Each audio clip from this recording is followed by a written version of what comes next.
Uzaqda, buludların lap yaxınlığında bir kənd var. Yolları çətin, havası sərt, sakinləri az. Amma həm də o kəndi öz istəyi ilə seçən, imtahan nəticəsi başqa kənd məktəblərinə uyğun gəlsə də, qərarını verib bura üst tutan 26 yaşlı gənc bir müəllim.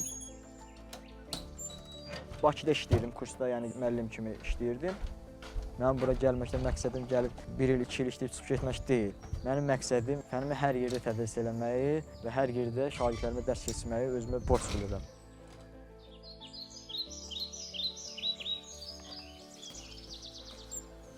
Bizim bir kadrımız da var idi, video çəkmişdik. Kəndin yuxarısına çıxmışdı. Oradan duman bizim kəndi elə almış, sanki buludların üzərində dərs keçirik.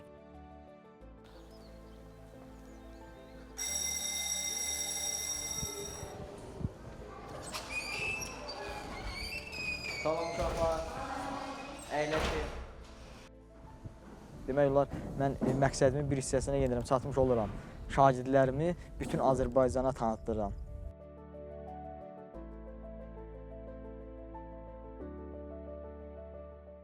Oruçluq ayında hər gün bunlar mənə yemək gətirirdi.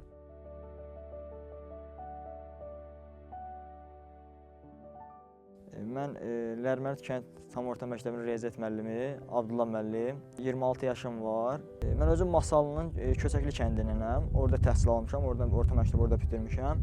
Sırf bu kəndi seçdiyimin məqsədim o idi ki, tələbəlik dövründən belə bir araşdırma aparmışdım. Dağ kəndlərində müəllim sayının azlığı hiss olunur. İlk olaraq yəni bu kəndi yazmışdım. Şükür Allaha ki, gəldim düşdüm. Bura dəniz səviyyəsindən hardasa 800 metr yüksəklikdədir. Yəni biz sanki buludların üzərində dərs keçirik. Bizim bir kadrımız da var idi, video çəkmişdik. Kəndin yuxarısına çıxmışdı. Oradan duman bizim kəndi elə almışdı. Yəni bizim burada kənd olduğu görsənmir də. Sanki buludların üzərindəyik biz. Bura gəlmək üçün özü də gələndə gördünüz, yəni maşın falan olmur.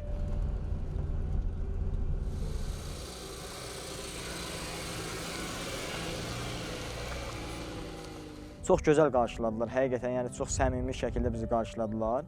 Hətta bir şeyi vurğulamaq istəyirəm, mən özüm yəni oruç tuturam. Martın 18-nə qədər oruçluq ayında hər gün bunlar mənə yemək gətirirdi. Həqiqətən oldu.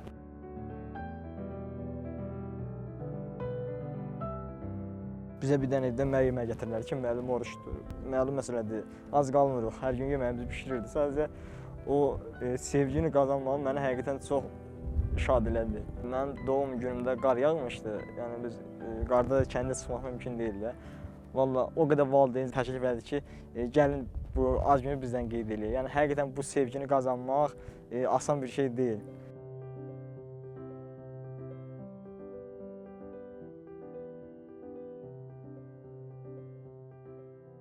Kənd şagirdlərinin bir problemi var.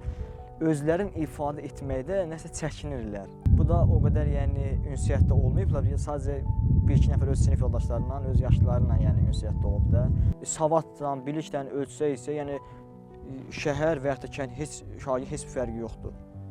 Hər bir şagird savadlıdır və hətta mənim elə şagirdim var, 11-ci sinifdə 425 bal toplayıb. Yəni bu az nəticə deyil. Özü hazırlaşıb, heç bir yəni müəllim yanına falan getməyib. Şagird özü hazırlaşıb, biz də məktəbdə dəstək olub qurtardı. Vurğulamaq istəyirəm ki, repetitor yanına getmədən də nəticə əldə etmək olar. Yəni şagirdlər istəsə, istəyən şagird, nəticə əldə etmək istəyən şagird nəticə əldə edir. Fərqi yoxdur. Şəhərdə olsun, yoxsa kənddə olsun. Hər bir şagirdin öz tutumu var. Məsələn, müəyyən bir valideynlər var ki, uşağından onun tutumundan daha çox şey istəyir.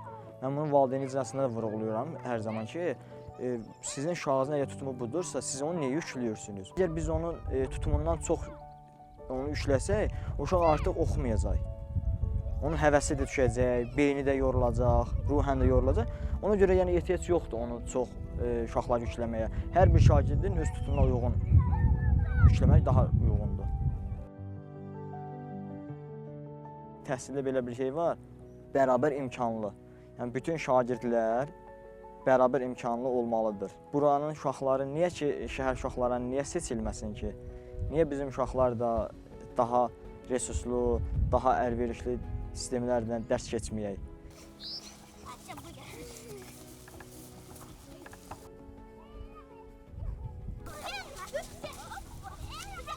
hal-hazırda subayam.